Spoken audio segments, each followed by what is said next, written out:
Adorning the opening webpage of the University of Notre Dame's Jacques Maritain Center are two images of Maritain, one as a young mustached thinker and the other as an older, wizened scholar. The words we read are spoken by Maritain himself. Quote, "What we need is not truths that serve us, but a truth we may serve." Close quote.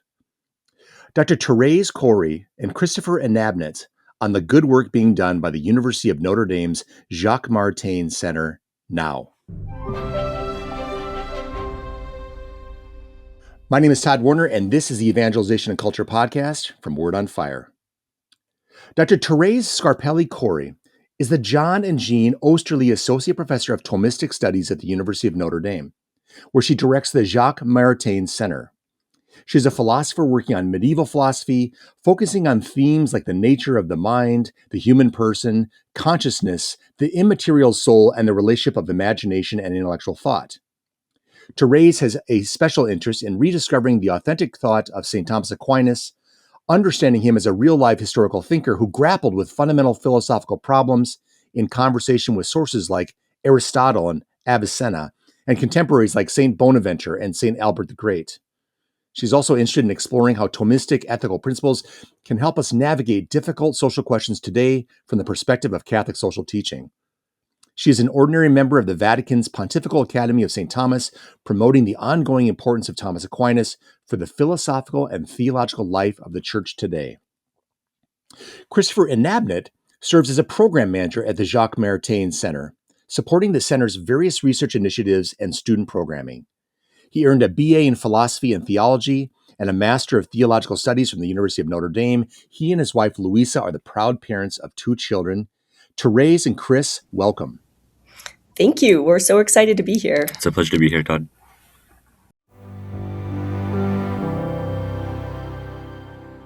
Segment 1. Who is Jacques Maritain? Together with Pope John Paul II, the Jacques Maritain Center tells us, Jacques Maritain is counted as the greatest Catholic philosopher of the 20th century. Beyond leading Thomism's revival and transformation in the first half of the century, Maritain proved to be a singular influence on the development of Christian democratic movements in Europe, as well as North and South America. He also made signal contributions to the United Nations Declaration of Human Rights and Second Vatican Council. In each of these, Maritain showed forth both the incisiveness of a philosophical mind seeking such certitude in each thing as the nature of that thing allows, and the ardent faith of a Christian taking every thought captive to obey Christ. So, Therese and Chris, let's begin with beginnings. So, born in 1882 Paris to a family with a rich Catholic pedigree, how would you describe Jacques Maritain's early life, including his cultural milieu and his religious upbringing or lack thereof? Yeah, I think one of the things that is perhaps most defining of Jacques Maritain's life is exactly the quote that we have on our website that you read out, which is his recognition that the human being is oriented toward truth and has a deep, abiding hunger for that truth. And that was something that defined Maritain from his early studies. There's this intense desire to make sense of reality and to come to an understanding of what the meaning of life was. And in his early life, he had this, I think his exposure to a kind of positivistic, materialistic, intellectual milieu, he found very discouraging. And so in his early years as a student, that was a defining experience of the dryness and the sadness and the discouragement that comes through a worldview that's just drained of any kind of transcendent, any kind of spirituality or connection with God. And so famously, he had this pact with his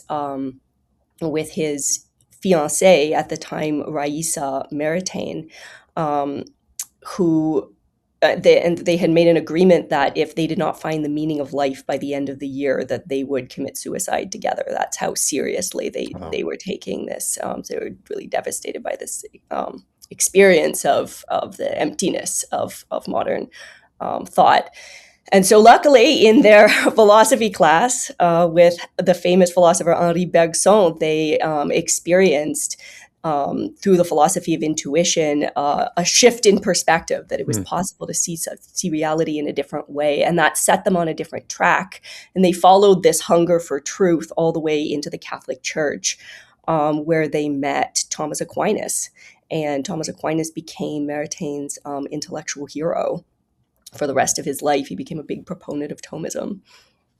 By the way, you're good at packing this great story. You tell the story so well, and we're going to unpack it even further. Chris, what would you say? Anything you would add to what Therese just said? Yeah, there are some snippets that really connect Maritain up to other important figures in the Christian intellectual tradition.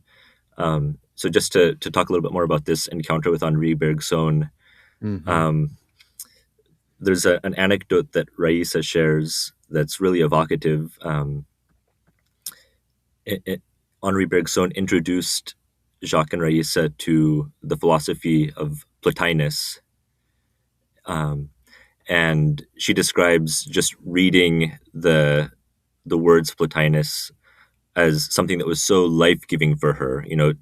She's coming from a similar background to Jacques, where she's from a Jewish family, but also moved from Russia to France and exists in the same sort of world as Jacques, where it's a very kind of scientistic, secularist environment. And here she finds the words of an ancient philosopher who's really laying out how spirit has a sort of primacy over matter, the natural world, gives intelligibility to the natural world. And she describes kneeling down and kissing this book of Plotinus that she's reading. And in my mind, that really just evokes the sort of thirst for truth that you find in Augustine too. For him, the Neoplatonists were a really important stepping stone to go from Manichaeism to his entry into the church as a Catholic. And he describes in his Confessions, that he finds so much truth in the Platonists that is in common with Christianity. But then there's a step that the Platonists don't take, that Plotinus doesn't take. He finds in the books of the Platonists about the Word, but he finds nothing about the Word made flesh, or that the Word is the way, the truth, and the life. So I think that there's something sort of universal in what Jacques and Raissa were experiencing, and you find it in Augustine. In a different way, you find it in someone like Jean-Henri Newman, who, throughout his adult life was a Christian, but was motivated with the same thirst for truth that brought him to the doors of the Catholic Church. And then one other thing, after this encounter with Henri Bergson early in their academic life, Jacques and Raissa meet a really paradoxical figure, Léon Bloy, the French novelist, who I think anyone who hears about him is going to be confused, and I myself haven't quite wrapped my mind around the peculiarity of his life. But he's a novelist who just really abandoned himself to a life of poverty, which for him was also a life-seeking sanctity. And he has this famous line in one of his novels that I think was really important for Jacques and Raissa: "The only tragedy in life is not to have become a saint." So I think Jacques and Raissa really saw his example of simplicity, poverty, and the desire for sanctity, and took that up into their own lives. And what that meant for Jacques, for a period of time at least, for Jacques Maritain, was that he thought he had to abandon what for now was a long-held aspiration to wisdom through the pursuit of philosophy. So there's a period of time where Jacques says, I'm not going to become a philosopher. I'm going to let go of my studies, and I'm just going to be satisfied with gospel simplicity. And, that stays with him for a while. But then, as Therese mentions, onto the scene steps Thomas Aquinas. And I think that Humbert Clarissac, a French priest, might have been one of the figures who really introduces Maritain to Aquinas. And there you have another model of sanctity, one that is so deep into the questions of philosophy, wanting to join together the life of reason and the life of faith, or really seeing them as a single pursuit in the unity of life. So, as Therese, described, Thomas Aquinas really becomes the guiding figure for the rest of Maritain's intellectual life and his pursuit of sanctity as well. This is such a great story of obviously a very bright, precocious young man and young woman. Rolling back, we see this that as you've just said, Maritain and Raissa, Jacques and Raissa were both thinkers at very young ages. They fell in love with the life of the mind, if you will. One of the things, so again, Raissa is a Russian Jewish emigre that finds her way to France. Maritain is living in France at this time. And there's this instant affinity between them. And Raissa said, quote, "Together we had to rethink the entire universe, the meaning of life, the fate of man, justice and injustice in societies. We had to read the poets and contemporary novelists, attend classical concerts, study paintings in the museums. Time was passing by too rapidly. We could not waste it on life's banalities." What I love about this is, it's what I'm hearing from you. Tell me if I'm wrong, but this was spurred, first of all, by a hunger, kind of the God-shaped hole that is not being filled by everything else. And secondly, this despair that kind of was the air that they were breathing in their cultural milieu of kind of a nihilism, radical materialist positivism, and so on. So in a way, Therese, maybe I'll turn to you on this. In a way, would you say it was the darkness that led both Jacques and Raissa to ultimately scramble for the light? Well, I think you can see in that quote that you read from Raissa that there's a sense of there being, something bigger than us, something that we need to grapple with, something that completes us. And I think there being, such bright minds, the two of them, they saw that, again, I like the connection that Chris made to Augustine. They saw what Augustine also saw, which is that ultimately these things, which are incredibly attractive and incredibly meaningful, they crumble to nothing if they're not backed by something more substantial. You could go to an amazing concert and have this incredible experience as you're listening to Beethoven, or experiencing a beautiful work of art, or you can be having these incredible ideas and working out these arguments and insights about the structure of reality. But if the whole thing just turns out to be atoms swirling in the void, then there's nothing behind it. And I think that's where you had this sort of dynamism of being intensely attracted to the goodness of reality, but also the recognition, clear-eyed recognition, that reality needs to be underpinned by something that holds the whole system together. And it's personal and loves us, not just a sort of impersonal God. So, it makes me think of Benedict XVI saying that art and the saints are the greatest apologetics for our faith. That that they draw you in, beauty being the arrowhead of evangelization, or the models of the faith, and the saints being arrowheads of evangelization. But they do point towards God. They do not rest in and of themselves. I wanted to ask you. So again, I love that you spoke for a moment about that existential crisis where they made this suicide pact, which is just very dark. I mean, obviously, it's just a Shakespearean, if you will. Could you guys and Chris, I can turn to you on this. Explain what happened in this crisis and the role that Charles Pagoy and Henri Bergson played in helping them to transcend it. Yeah, the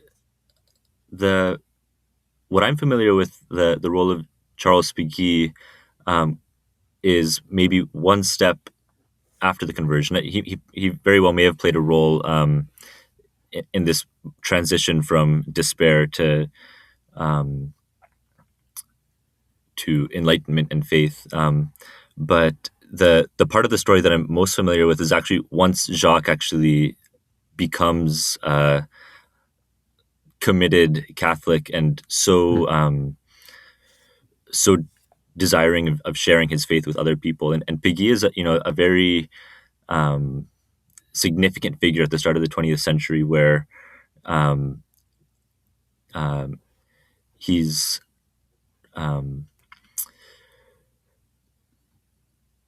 very engaged in French politics, very much transcends the sort of categories that defined French politics at the time.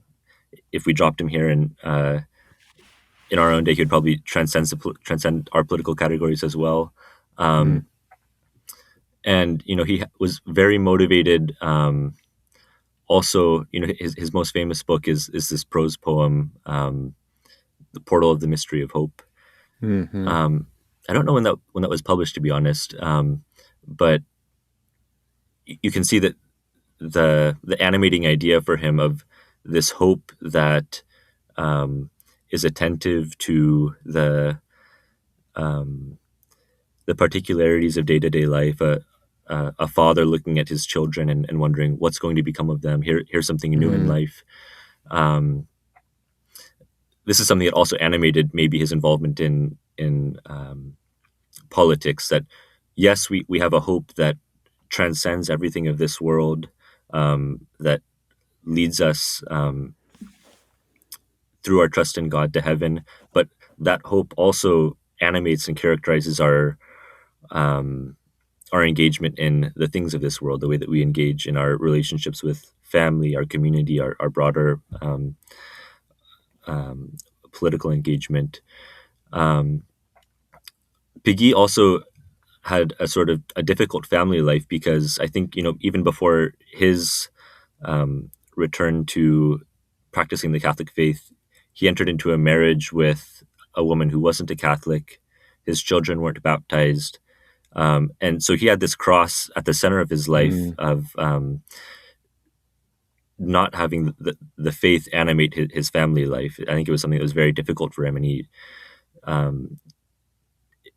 was something that as far as I understand, he wasn't able to reconcile within his lifetime. And for Maritain, this was something that was so difficult to see as a close friend of Piggy. So a lot of their relationship through the 1900s and early 1910s is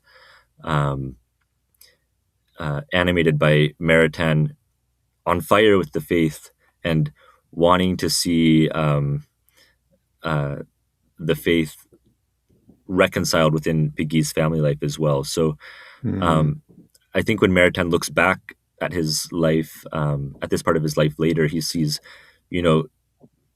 maybe there was too much of a sort of crusading spirit in me, and I wasn't able to see that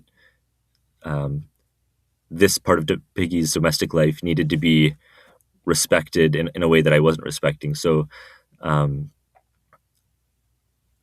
when you get later into Maritain's life, there's, his evangelistic vocation doesn't go away, but I think that you find him more sensitive to the particularities of each person's life, where they're coming from, how the truth can reach them in their particular circumstances. And that motivates his engagement with other French intellectuals in the 1920s. And then also, I think his political vision as it develops in the 1930s, 40s, and onward. One thing that was very tragic, Piggy, like so many young Frenchmen, joined the war effort and was a soldier in World War I. That was also true of Jacques Maritain's closest childhood friend, Ernest Sicari.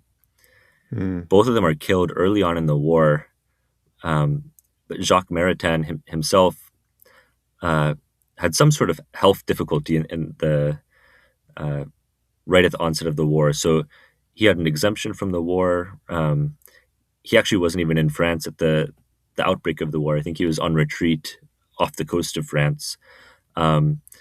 So he had to suffer the loss of all of his closest friends at the start of the First World War. And I think that was maybe one of many different points in his life where he felt these close, defining connections peeled away from him. So it happens at this point when his closest childhood friend, Ernest Psicari, who he praises in the highest terms in some of his early works, Charles Péguy, and then also during the same stretch of years, his godfather, Leon Bloy, passes away. So these relationships just get stripped from him. And later in life, you find him being uprooted in different ways. He leaves France at the start of the Second World War to go to the United States. And there he's always he always has a sort of pilgrim existence. He's going from university to university. So I think that's something that defines both this first part of his life and then the rest of it as well. Yeah, very good. Therese, I want to turn back to you for just a second. You had made mention about the notion of I think it was you had made the mention of, and by the way, I want to make a comment. Thank you for correcting me on Péguy. I've been calling him Pagoy for the last 3 decades of my life. So it's always good to learn how to pronounce names late in life. So that's good. I feel like there's always going to be, translation is always a little bit of betrayal. So whenever we're taking something from French into English, I don't know if it ever is going to satisfy the French, but we'll try our best. Yeah. My job is to brutalize the French, and your job is to correct it. So. Well, I feel like with the way that we pronounce the name of the Maritain Center, if Maritain had to spend any time in purgatory, it's probably just a highlight reel of us saying Maritain over and over again. Everybody listening should know I had to ask these guys how to pronounce it before I got access. And I've pronounced it by 4 times already. So Therese, let's go back to when he's converting to Catholicism. He and Raisa are converting to Catholicism, and they felt they had to abandon the life of the mind. They felt they had to abandon the love of philosophy. And then the spiritual director, Dominican Father Humbart, I think it's Clarissac, I'm going to brutalize that one as well, set them straight. First of all, is it surprising that one thought that, well, as I go into the Catholic faith, I'm going to follow maybe more of a Bloy-esque, a more simplified version, versus no. The life of the mind, philosophy, it's all hand in glove with the Catholic faith. So were you surprised by this this belief that the Maritains had? Or was it like, no, you just think, of course, that didn't have to be the case? What's your sense about that? Yeah, I think there's always been a kind of tension about the role of philosophy in the Catholic intellectual tradition. And now we take for granted that philosophy is a big part of the Catholic intellectual tradition. And of course, you can have a rich intellectual life and a rich spiritual life, and those two things go together. But, you look at the letters of St. Paul, and he talks about the folly of God is the wisdom of the world. And you get, some of the early Christian writers writing very skeptically about philosophy. And at that time, it's sort of seen as a different way of life, that Christianity is a way of life and philosophy is a way of life. And you've got to pick between these two. Are you going to go with divine wisdom, or you're going to go with merely human wisdom? And then you have these great saints like St. Augustine and St. Thomas Aquinas and so many in between who forged this relationship between philosophical thinking and the life of faith. But I think that's something that we tend to take for granted, and something that is not obvious to the Maritains in the intellectual milieu that they grew up in. And so you think about the environment of France at the time, it's highly, highly secularized. And they, go through the Enlightenment, where there's this tendency to think that, religion is a constraint on human thinking. You need to free the mind from the shackles that religion imposes. Religion is for the masses. It's for weak-minded people. And so I think there's a kind of, it's like an earlier version of what some people experience today as a tension between science and religion, which we know, are not in tension, but a lot of people sort of encounter them as being in tension, and that can be very harmful for the life of faith, especially for many young people. And so I think that's how the Maritains also experienced it, is you really have to pick. And I think what's really remarkable about their early encounter with Catholicism through Leon Bloy is that they have this enormous attraction to the life of the gospel as lived in this incredible simplicity. And I think that tells us something, I think, important about the message and the power of the gospel to reach someone in the middle of this secularized environment, right? Yeah. Like it's a call to a totally different way of life, something that's just very dramatic, very demanding. And so in a way, it's not surprising that they experienced that as just being totally at odds with this dried out, ungrounded, secular intellectualism that they were familiar with. And I can imagine that must have been just an incredible feeling of coming home, or a great feeling of relief to be able to see, here's Thomas Aquinas, he's a saint, he lives up to the highest standards of holiness. He has these incredible mystical experiences, but he's also living intensely the life of intellectual understanding, and that he's able to bring those two things together. I mean, this is the guy who wrote the office for the Feast of Corpus Christi with those beautiful hymns that we still use today, like Pange Lingua. So that must have been quite an experience for them to be able to see that those two things can go together. And I love to see that too. You know, as somebody who works on Thomas Aquinas, we often we read him in these classroom environments as tackling these theological and philosophical problems, but to see him as a saint and as someone who's living the intellectual life in this dramatically holy way, I think the Maritains saw that, and that is incredibly important and a big part of why Aquinas remains an important model for Catholic intellectuals today. So Maritain, he begins teaching philosophy in 1912. He makes a decisive break with the philosophy of Bergson in favor of Thomism. And then he's navigating a way between the French Third Republic's discrimination against Catholics and the royalist integralist movement Action Française. So Maritain tried to bring people back into the Catholic Thomist fold, especially with this critical work, The Degrees of Knowledge, and then later Integral Humanism. Maybe Chris, I'll turn to you. Why were these works? So we have this explosion of activity for Maritain in terms of, now he's a professor, now he's shifting to Thomism, now he's navigating the social scene, the political scene, and so on. He's crafting these wonderful works that he is, The Degrees of Knowledge and Integral Humanism. Why are these works so monumental? And how do they speak to Maritain's fear of the melding of Catholicism with political ideology? Yeah. Maybe I'll dial things back just a couple years and talk about a book that we're actually reading in a reading group at the Maritain Center right now, the Primacy of the Spiritual, which is maybe his first entree into the political scene or into political questions. And that it really is dealing with the issue with Action Française. And so maybe if we think back to, when he first encountered Bergson, first encountered Plotinus, I think I might have even used the phrase the primacy of the spiritual, where in the intellectual life, Maritain was just, saw a new world burst open when the idea of spirit, giving intelligibility to, standing above the material world in the philosophy of both Bergson and Plotinus, that was something that was just not provided to him before in a speculative way. But with those figures, it just gave him a new view of the world that was so life-giving and uplifting.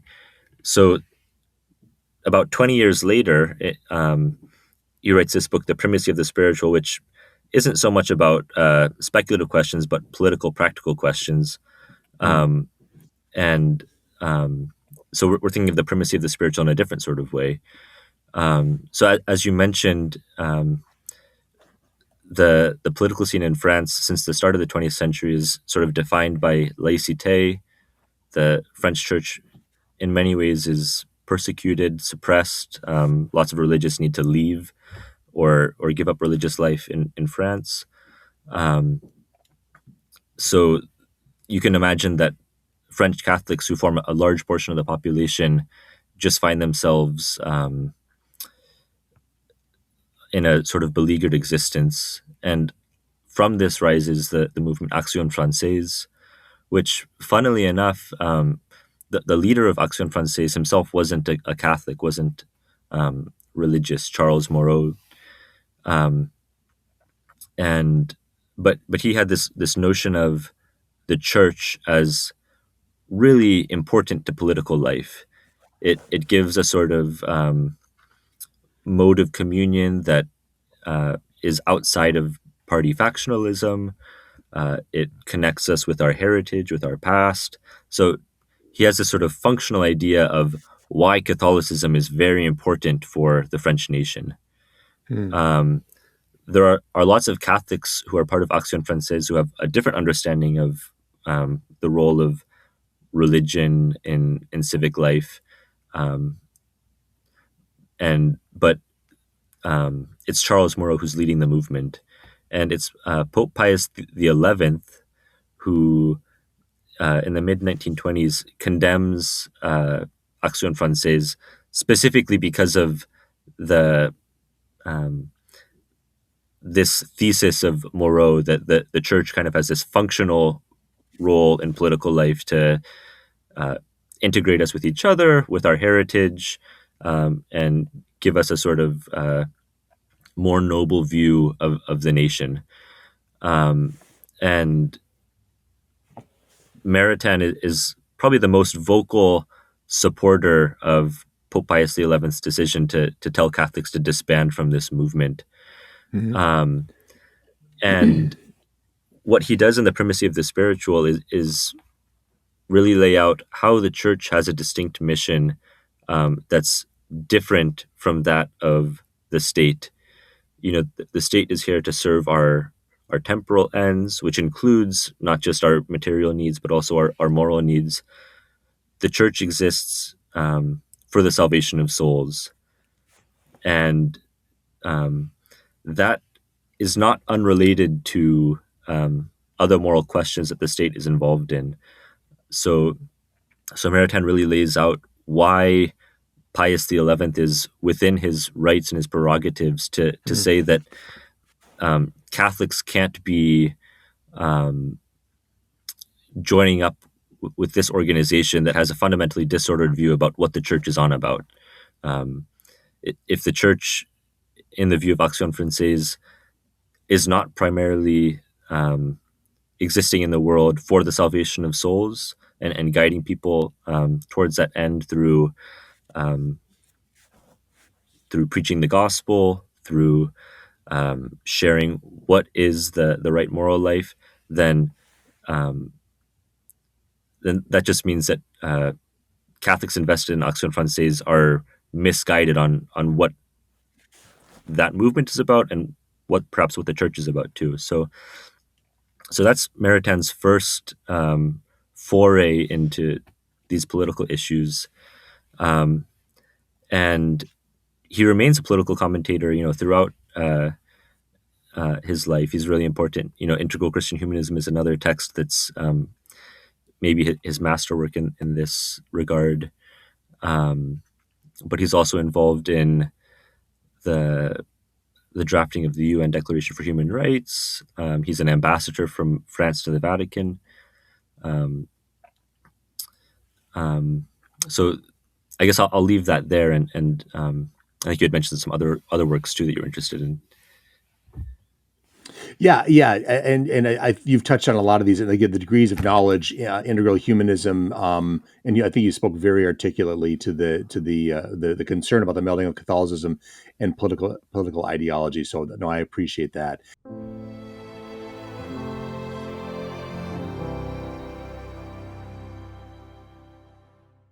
Segment 2, Jacques Maritain and the spread of Thomism. From his work, The Person and the Common Good, Jacques Maritain writes, quote, "The most essential and the dearest aim of Thomism is to make sure that the personal contact of all intellectual creatures with God, as well as their personal subordination to God, be in no way interrupted," close quote. So, Therese, let me turn to you. Could you say a few words for people out there who have a passing understanding or maybe even an enthusiasm? what's your perspective on just Thomas Aquinas? That's a small question. So I originally said say a few words about Thomas Aquinas and Thomism, but it doesn't seem like that's your life's work, so it's not going to be constrained to a few words. But just say some things about Thomas Aquinas and Thomism. Who was Thomas Aquinas? And what is this Thomism, which is, I know, had, an iteration in the 13th, 14th century, expansion in the universities in the 15th and 16th centuries, a rebuttal of modern errors in the 19th and 20th century, and its ongoing relevance now. Could you just give us a little primer on Aquinas and Thomism? And I promise we're going to refer everybody to the Jacques Maritain Center to read and to support and so on, to get more and more and more, because this is limitless. But where would you start us? Well, Aquinas was born almost exactly 800 years ago. We recently celebrated his 800th birthday with a big conference here. And he is he one of the things that fascinates me about Aquinas is the position that he occupies in the 13th century. He's right at the beginning of the university movement, and the friars, which are new religious orders, the Dominicans, the Franciscans, become heavily involved in the universities. So he ends up at the University of Paris. He travels around to various Dominican novitiates and builds sort of centers for studying philosophy and theology for Dominicans to train their novices. So he's very interested in education. He's very interested in bringing the wisdom of from the Greek and Islamic traditions into the discussion of theology at the time. So this is a moment when a whole bunch of different texts are being translated that didn't exist in Europe before, had not been read. They weren't in Latin. And so there's a translation movement at the end of the 12th century that results in a flourishing of new texts that we now associate with Christian scholasticism, the works of Aristotle, the commentators like Al-Farabi and Averroes, who write extensive commentaries on these treatises of Aristotle, Neoplatonic works like the Liber de Causis. So these works they land like a bombshell. They are hugely influential. Aquinas is very excited about them. His teacher Albert the Great is very excited about them. So it's a very fertile period in the history of Christian thought, where all of these strains are coming together and these new philosophical ideas are being developed for the first time. Things that we now associate with the distinction between essence and existence, and the way that Aquinas thinks about the human soul.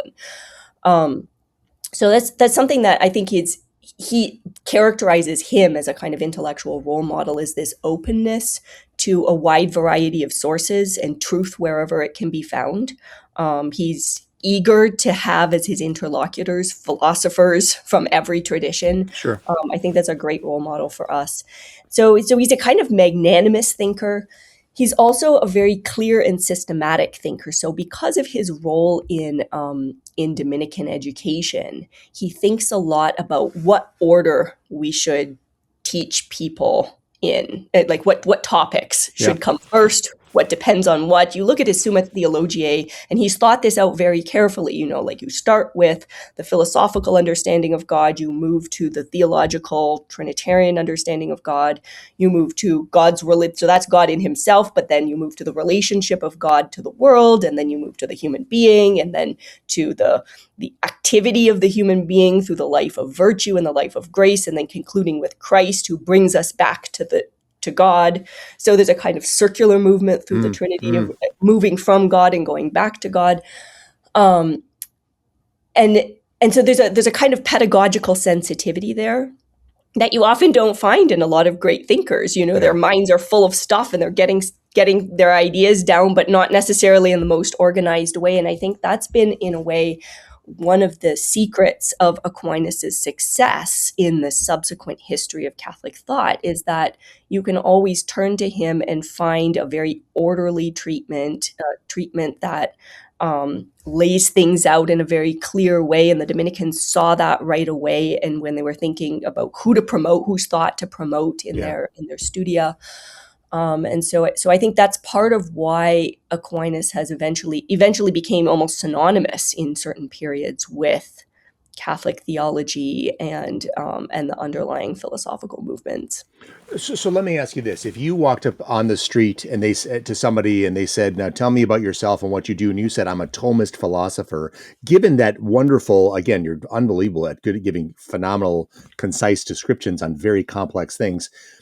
What would you say as a Thomist philosopher? What does that entail? How do you boil Thomist philosophy down to an elevator pitch, if you will? Well, there's so many different varieties of Thomism. And maybe what unites them all is the recognition that there's something magisterially true about the system of thought that Aquinas puts forward, that he's a good guide to our attempts to understand reality. And that doesn't mean he's right about everything. He famously, the Franciscans love to point this out, he famously got the Immaculate Conception wrong. So he's not infallible, but he has a good sense of the human being and the relationship of the human being to God, and so he's a good guide in that respect. And that's what Thomism generally sees. And then Thomism sort of breaks down into various different methods for reading Aquinas and benefiting from the thought of Aquinas. So a lot of what I do in my own work is a kind of historical retrieval of Aquinas. I think is very, very important for us to, especially for a thinker that's been read for so many centuries, it's important for us to sort of step back from that reception tradition and try to recover what did he actually think. Wow. Because every time we put him in conversation with subsequent philosophical and theological developments, that's great, but that sort of warps him a little bit past what he himself was thinking. And so when we recover his thought as he was really thinking about it historically as a real living person, then we get to see, we get challenged sometimes in the assumptions that we bring to the text. So that's a lot of what I do. There's also, the sort of Thomistic tradition movement of reading Aquinas through the commentators, in conversation with new problems that arise. So, in the Middle Ages, they have, for instance, very different political structures in place from the ones that we're familiar today with sovereign nation states and an international order and things like that. Concepts of human rights are maybe different than the ones that medieval thinkers would have taken for granted. There's been new philosophical theories that have been developed since then. And so, getting some of the basic principles of Aquinas in conversation with those new developments. Then you see movements like Transcendental Thomism that wants to bring him in conversation with Kant and phenomenology. Or you see Analytic Thomism that wants to bring him into conversation with the kind of developments of logic and the analytic tradition from the early 20th century onwards. You see a lot of discussion of Thomism in connection with, say, Catholic social teaching. Pope Leo XIII drew a great deal on Thomas Aquinas. He was the one who wrote Aeterne Patris and sort of brought Aquinas into the seminaries in this new way at the end of the 19th century. But he's also the sort of, the guy who's one of the key figures in the development of Catholic social teaching in the late 19th century, moving into the 20th century. So Aquinas in a way doesn't fit into a box. He's sort of spilling out in every direction. And sometimes that means less historical fidelity to what he originally thought in his context, but that's okay. So there's many different ways of reading Aquinas and benefiting from the insights that he has. And I think that, it's wonderful to have people working in all of these different modalities in Thomism. It's so great. You just spill with your passion for this. It's just infectious, which is wonderful. So Chris, in the wake of the Second World War, as you've mentioned, Maritain found himself serving as the French ambassador to the Vatican, influencing the draft of the United Nations Declaration of Human Rights, a document that he himself dubbed, quote, the preface to the moral charter of the civilized world, close quote.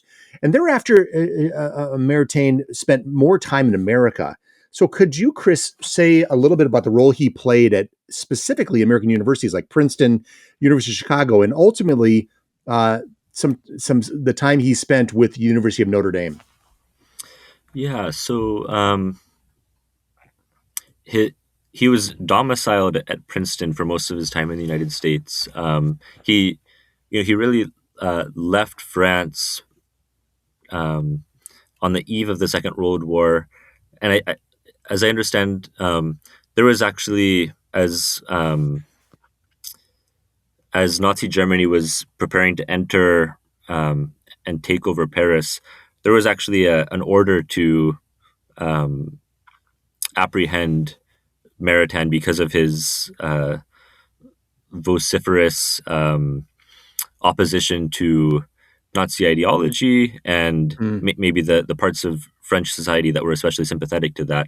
So he leaves France as a political exile, really, and he's one among many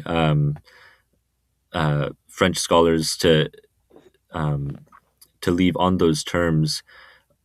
And that's actually probably interesting in itself because a lot of the people who are leaving France, specifically as intellectual political exiles, don't share with Maritain the Catholic faith. So actually, one of the first things that he does in New York City is found the French Free University. I won't even try to say the French term, but the School of Higher Studies in New York City. Okay. Won't mangle the French. Let me do that. I'll take a crack at it. but this is a university that tries to carry on the best of higher inquiry that was happening in France, but then is cut short because of all of these people entering exile. So lots of emigres land in New York City, and it's a good illustration of how, as a Christian philosopher, Maritain really saw philosophy as something that could be a universal pursuit. So he's engaged with philosophers, sociologists.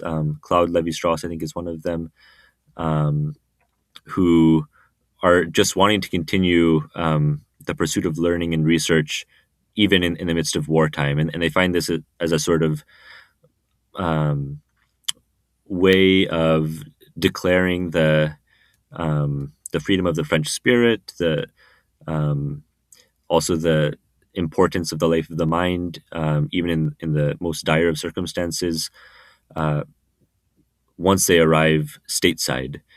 So that's one of the main projects that he's involved in during the war.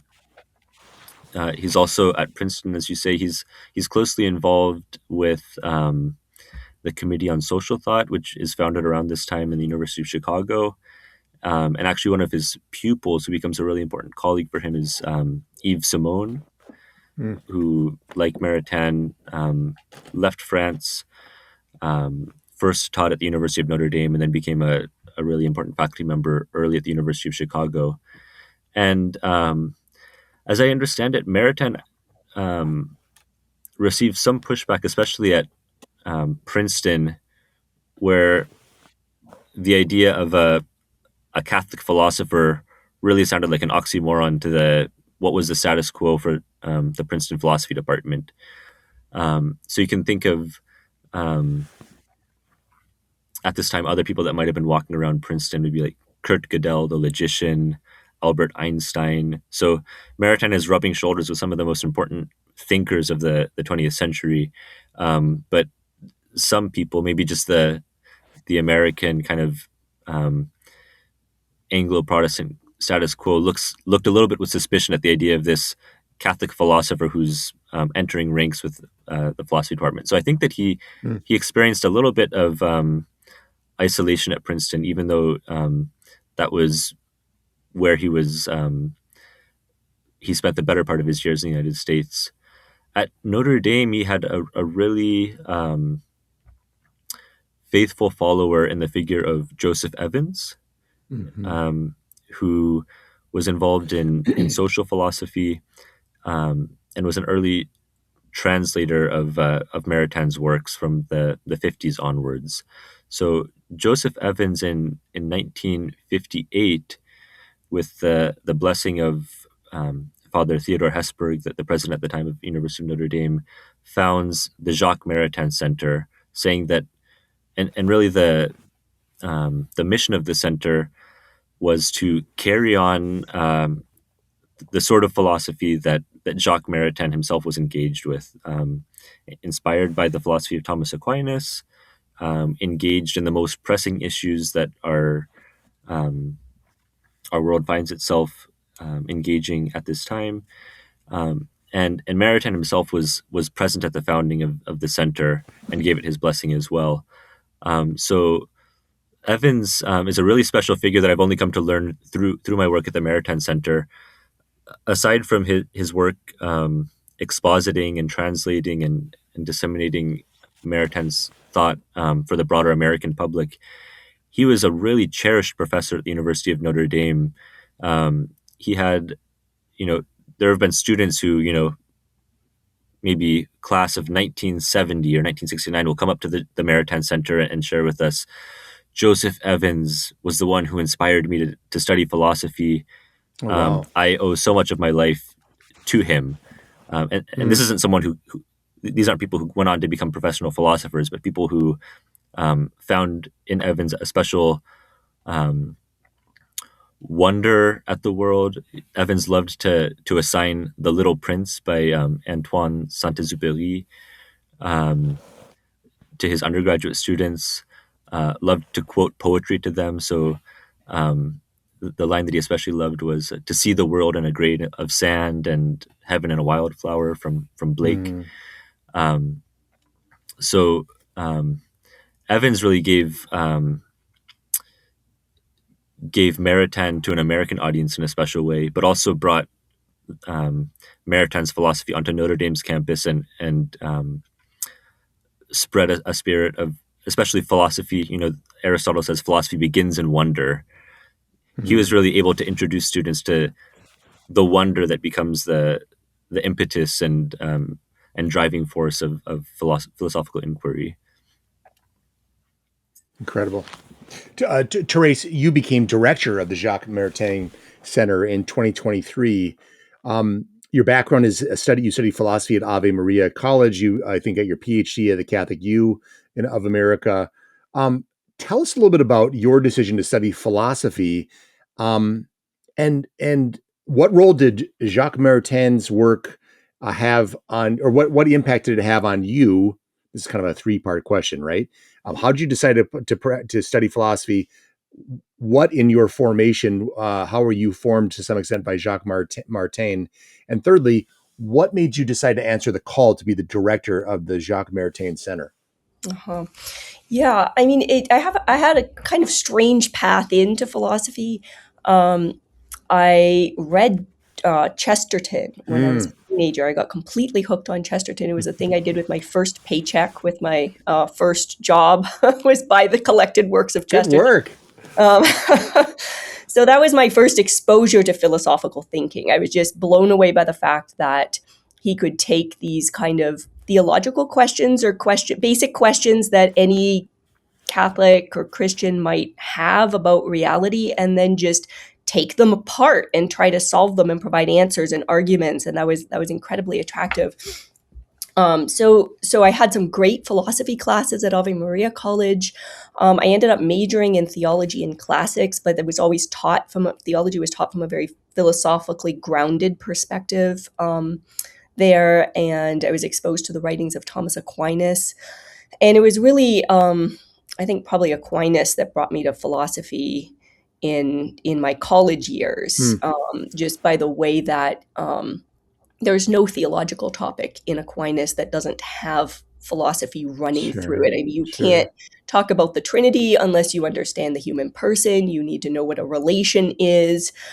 We had this reading group in college that was just incredible, where we were reading through the Summa. We got through a very small amount of the Summa. We were trying to get from cover to cover.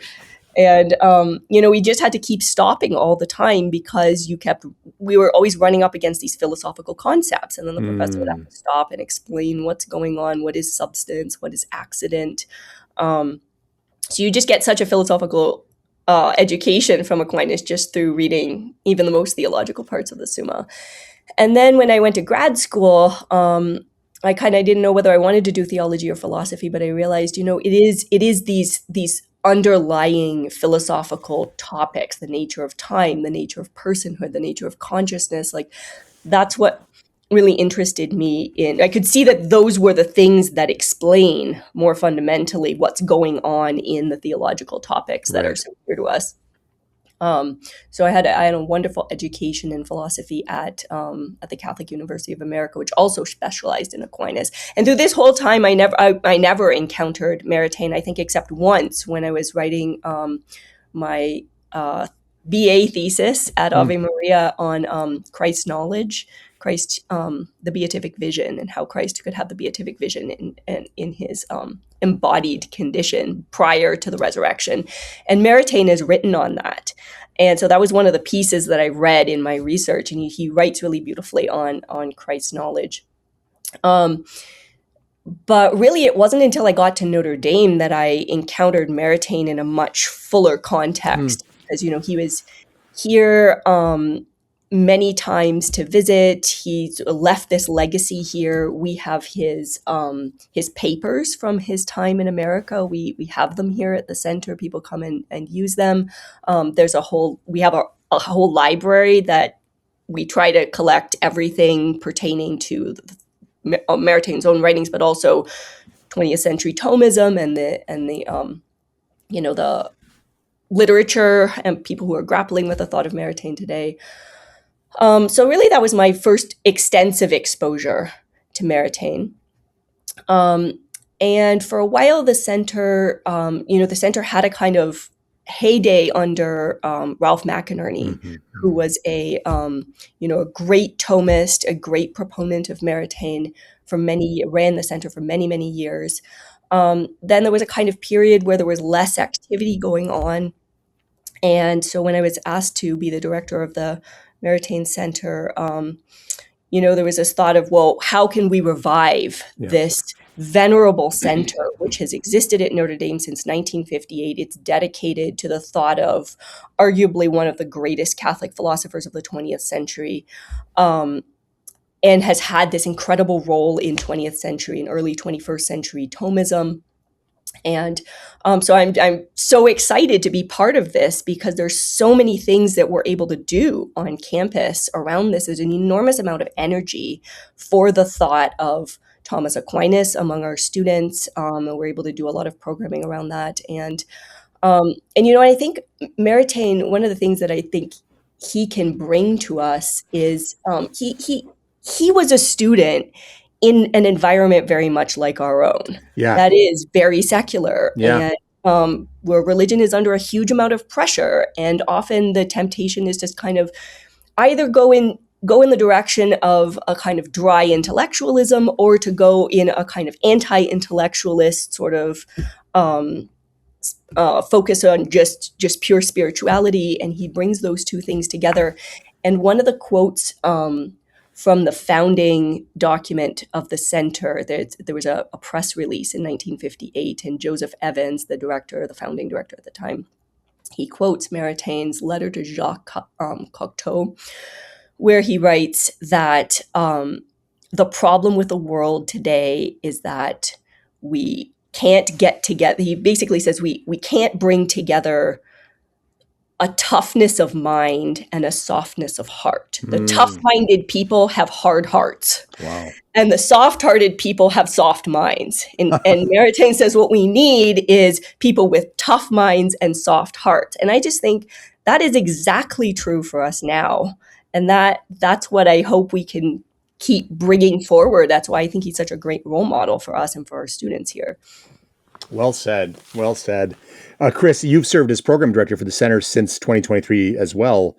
What is it about this center that made you step away from your work I think you were a teacher at South Bend St. Thomas More Academy to run the center's programs? Yeah, I also did my studies at Notre Dame, my undergraduate and my master's. So I was already familiar with Notre Dame and loved so much the academic community that I found there as a student. I should say both the academic community and the spiritual community, because I felt myself nourished so much in both regards while I was a student at Notre Dame. So um, I had that desire to come back to Notre Dame and um,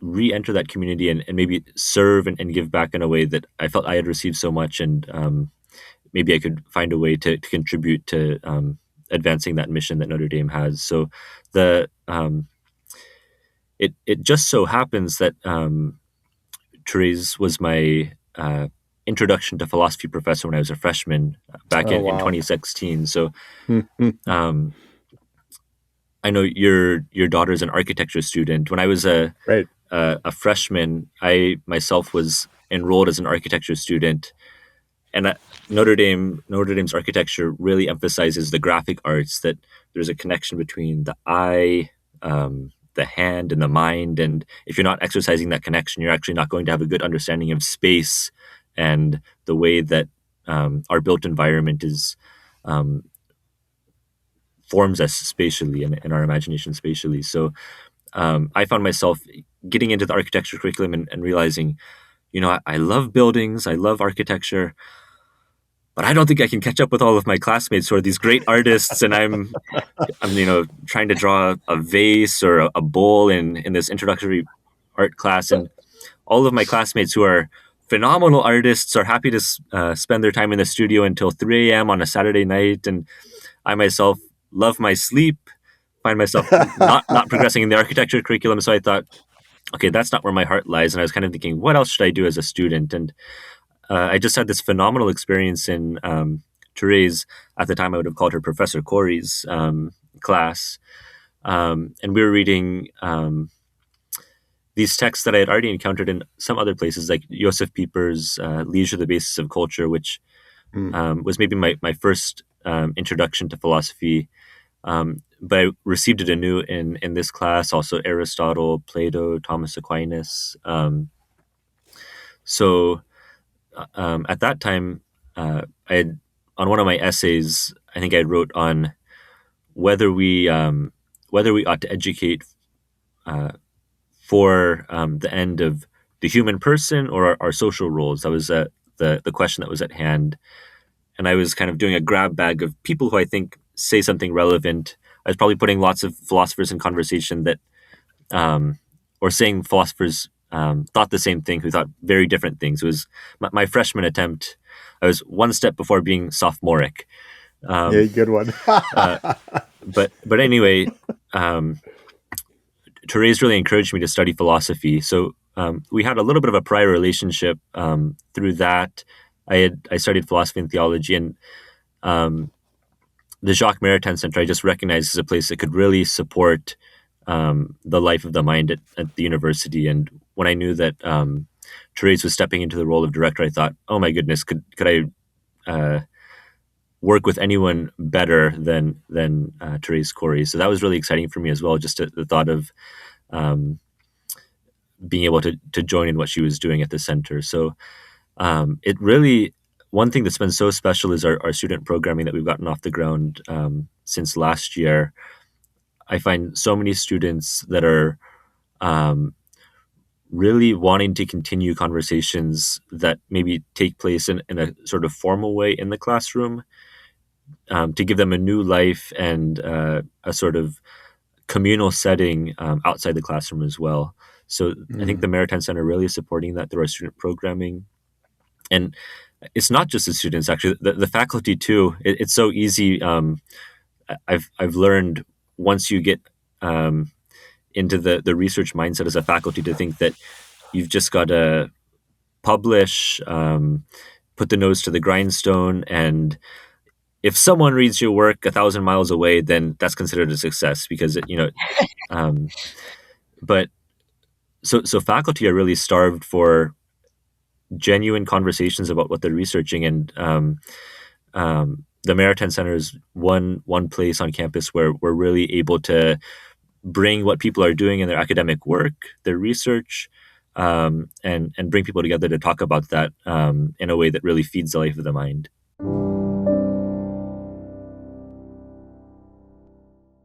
Hi, I'm Tod Worner, Managing Editor of Evangelization Culture, the journal of the Word on Fire Institute. Word on Fire is a global evangelical community that exists to provide our members with the resources they need to proclaim Christ to a secular culture.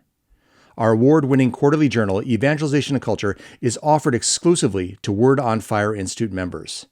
It's a tangible representation of our mission and goal to lead with beauty in order to bring others to the knowledge of truth.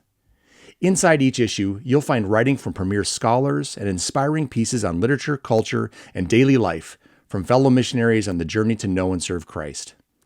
Get a copy of the current issue of the Evangelization Culture Journal for free by visiting wordonfire.org/journal. Thank you, and join us in bringing Christ to a hungry culture.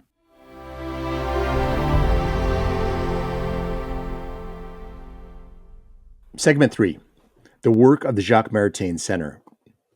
According to Director Therese Cory, the Maritain Center is designed to serve as the beacon for Catholic philosophy at Notre Dame. This entails defending a vision of philosophy that is universal in its reach and that is nourished by the light of faith. Fundamentally, the philosophical enterprise is aided and undergirded by revelation, as St. Thomas Aquinas himself outlines in the opening of the Summa Theologia, and in the famous Thomistic principle, faith presupposes and perfects reason.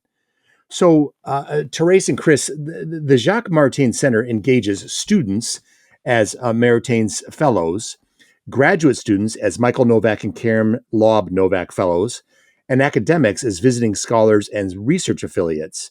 So let me ask you this, and Chris, you kind of alluded to this a little bit, and Therese, you could weigh in on this as well. How does Jacques Maritain's Thomism speak to students compared to seasoned academics? In other words, what should the young and unlettered get out of their time spent with the center?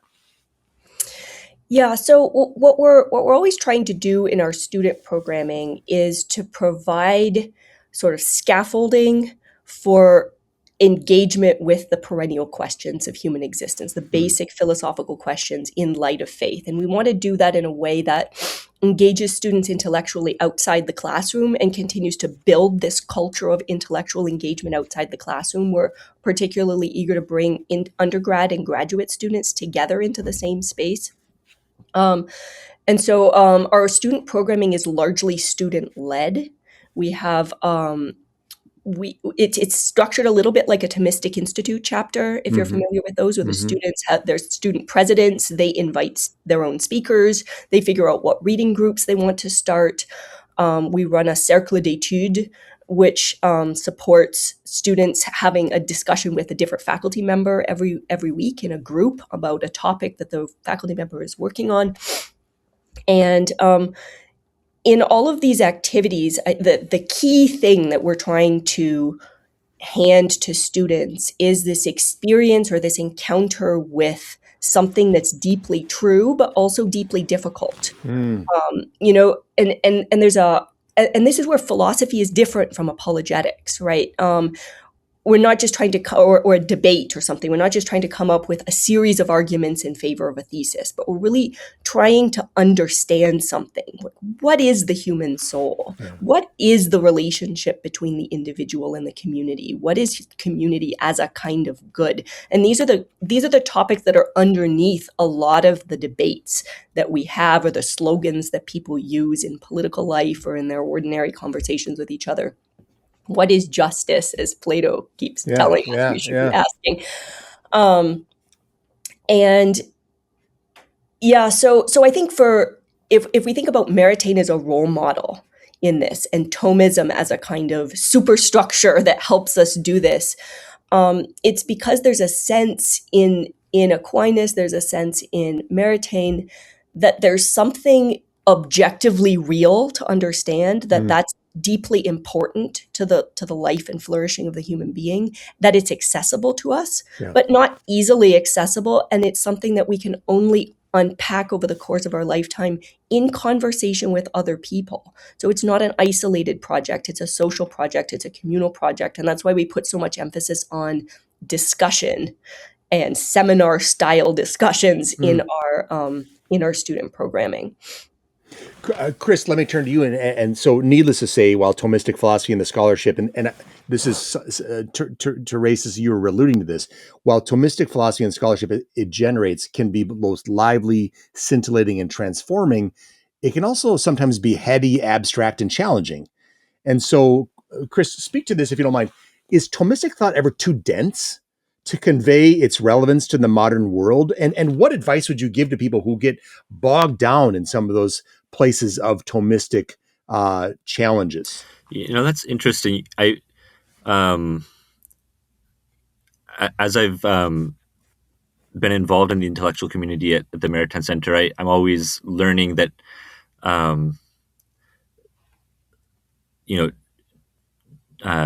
Thomas Aquinas touched on so many different things and developed, intricate insights into these different things. So I find that there is an aspect of Thomas that's very complex, very refined, and I find myself kind of existing in the shallows of the ocean of his insights. That being said, like Therese mentioned earlier, he always had an eye towards the student, and there's a nice in his sort of preface to the Summa, he talks about how the Summa is written for beginners, and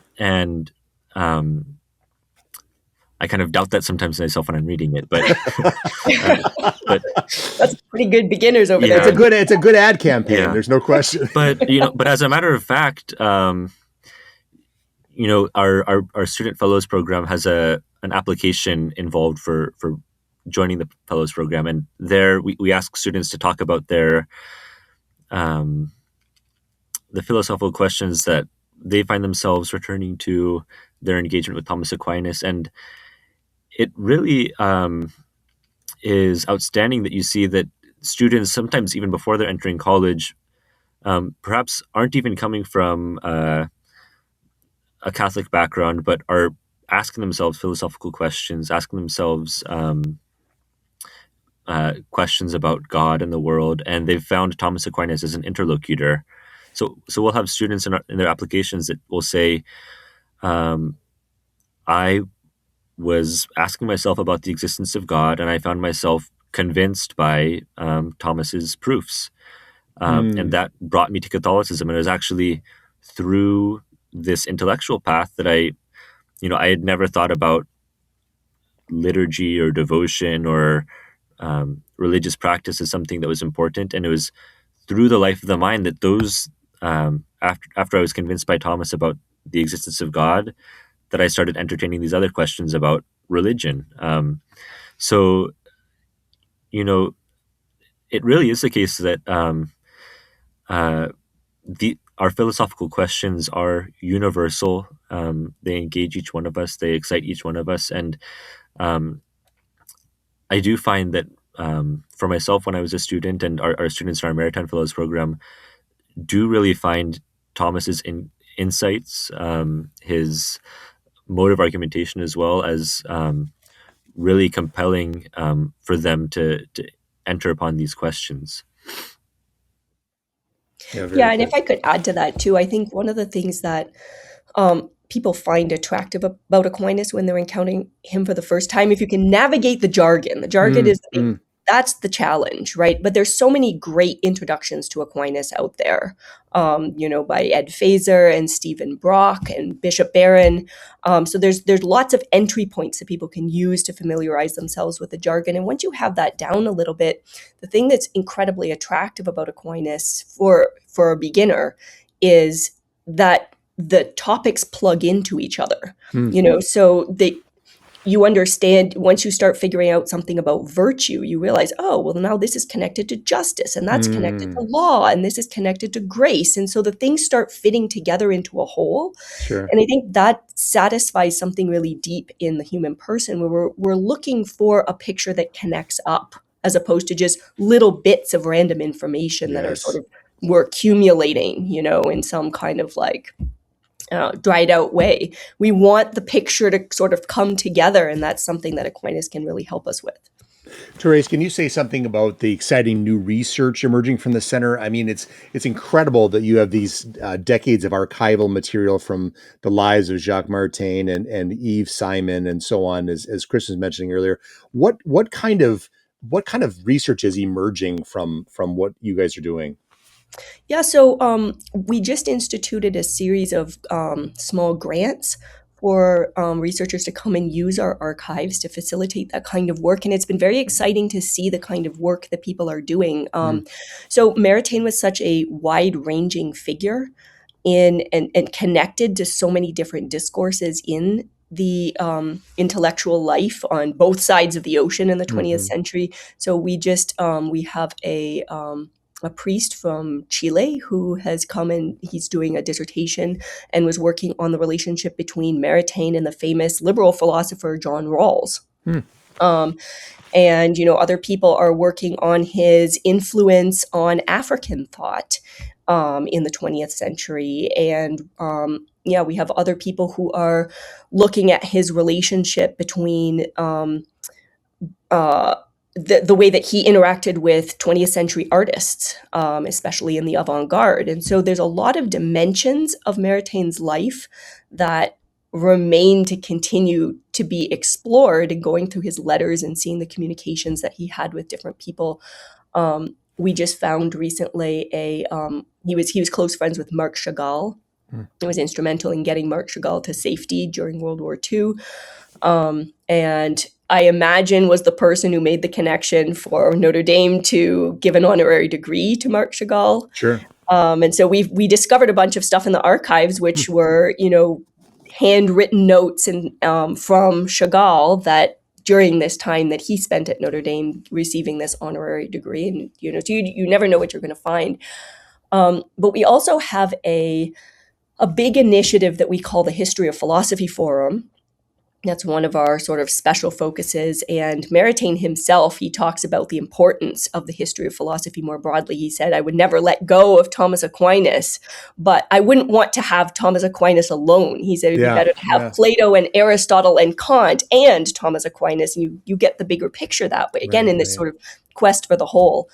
And so the History of Philosophy Forum exists to try to bring together people who are working on different aspects of the history of philosophy and looking at these different figures, that's sort of facing outward into the academy. And it's a way that Notre Dame, having this immense specialization in the history of philosophy in many different departments, we've got maybe 70 people that are working on different aspects of great thinkers of the past and how they contributed to our understanding of reality.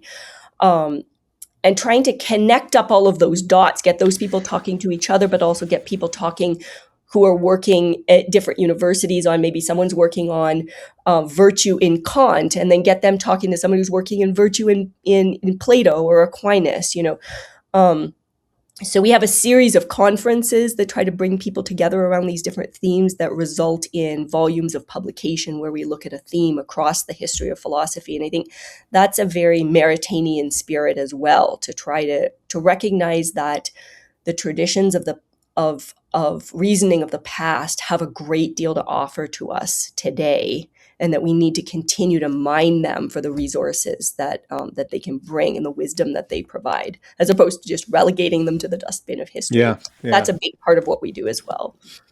Well, that's great. I mean, it seems like it's such a living, breathing approach to the work of a great thinker. Chris, this year, my boss, Bishop Barron, was pleased to speak at your 2026 annual Maritain lecture. And previously, you've had Eleanor Stump. Next year, I think you're hosting Father Thomas Joseph White of the Angelicum, who I'd like to brag was a guest on my podcast. Thank you very much. Each year, I like to say I got somebody that the Maritain Center got, so I feel pretty good about that. We'll be in competition. Including you guys, so that's good. So each year, Chris, let me ask you this: what do you hope to convey with the annual Maritain lecture? Yeah, so it's a new venture for us. Bishop Barron was our third lecturer, and I think we really want to bring the leading luminaries that exposit the Catholic intellectual tradition today to Notre Dame's campus to show that, as Therese was just mentioning, that these ideas that the Catholic Church is an ancient and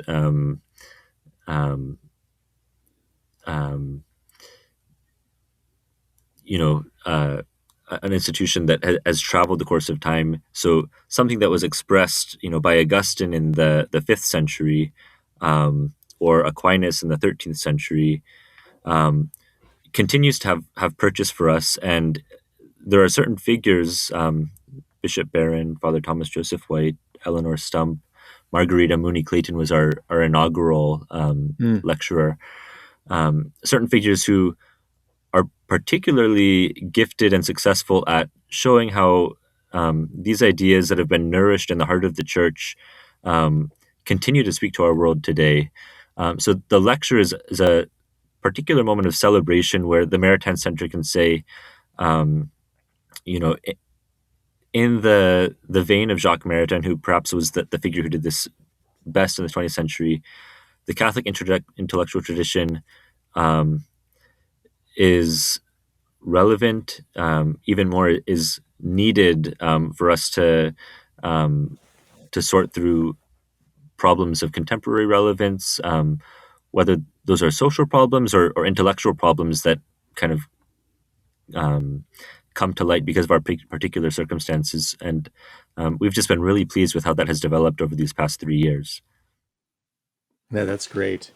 I'm going to come back to Chesterton for a second, because Therese, you had mentioned him obviously as being very formative for you. You both make me think, with all of your good work, of when Chesterton said that the Catholic Church is the only institution that's been thinking about thinking for 2,000 years, and that 9 out of 10 new ideas are just old mistakes, and the Catholic Church works very hard to keep men from committing them again and again when left to themselves.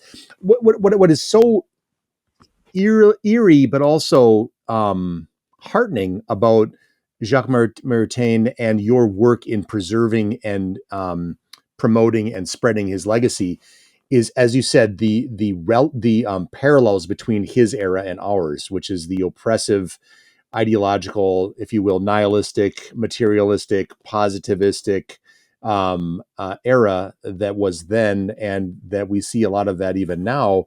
And the light of Christ and the wisdom of philosophy wedded with the Catholic faith, or as a part of the Catholic faith, is so important. It is so important. And so when people walk away from their faith and they're saying, well, it's a fairy tale, I went to Sunday school, or I was raised in this, but that's all stuff I just left behind because now I'm an adult.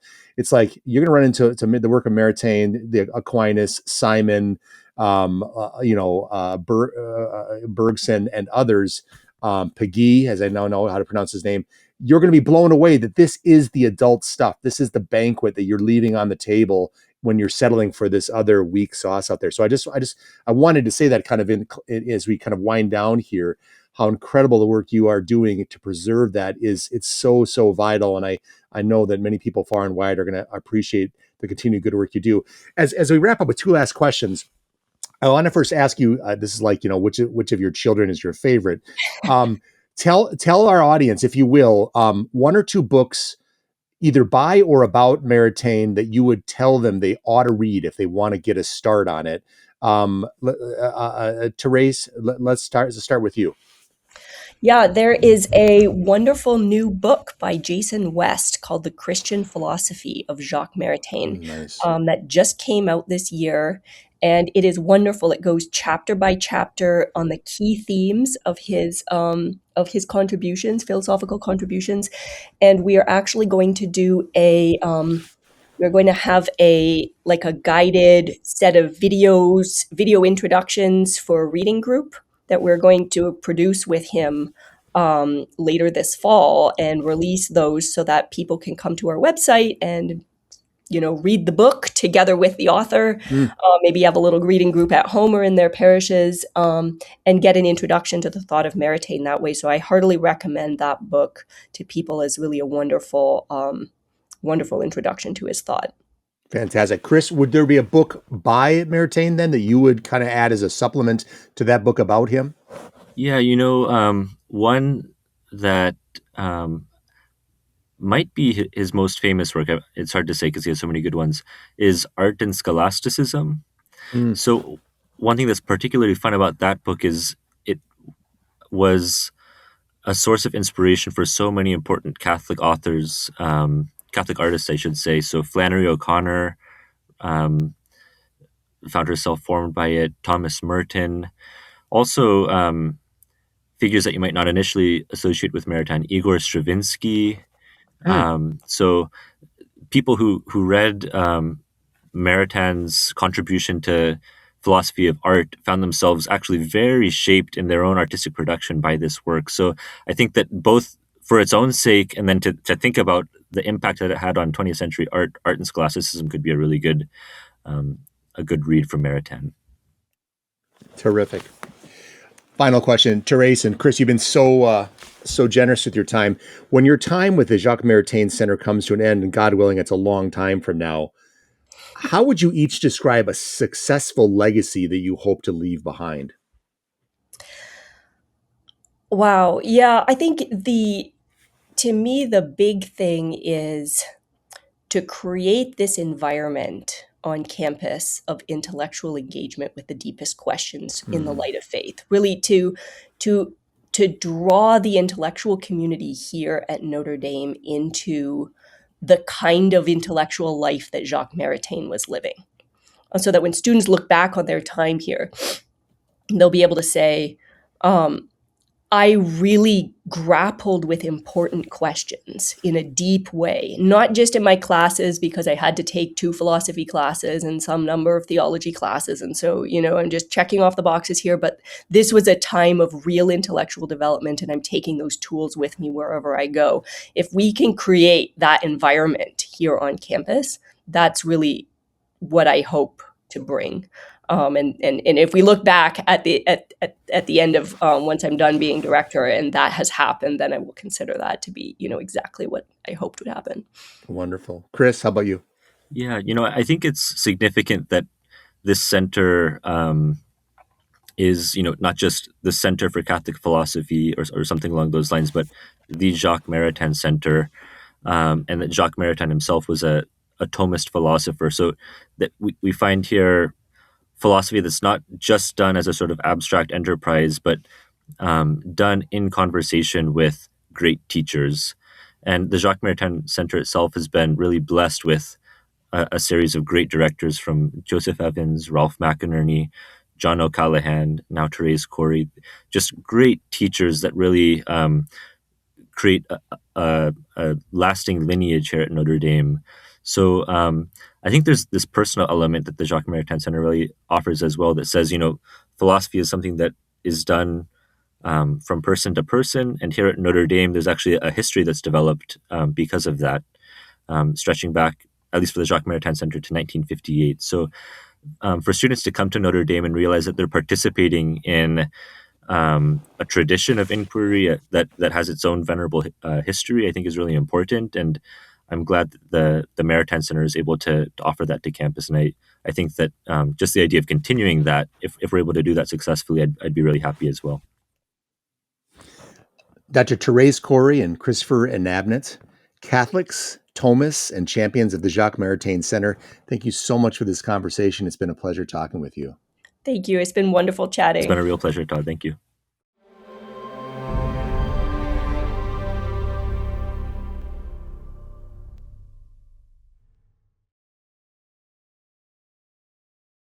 So I've been thinking of the many things that I found captivating about Jacques Maritain.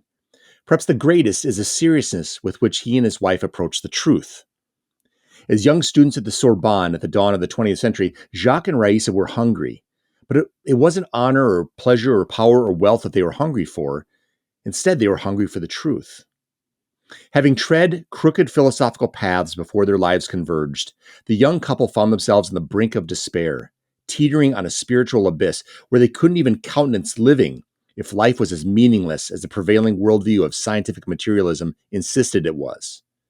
And so they made a pact to kill themselves if they couldn't find deeper truth after 1 year's time. But God would find them. Through the friendship of Charles Pagoy and the lectures of Henri Bergson, the influence of Leon Blois, and the genius of St. Thomas Aquinas, truth alighted upon Jacques and Raissa, and they would never be the same again. After prayer, study, and penetrating conversation, Jacques and Raissa would convert to Catholicism, and ultimately, Jacques Maritain would be regarded as one of the greatest Catholic philosophers of the 20th century. But what went into making him thus?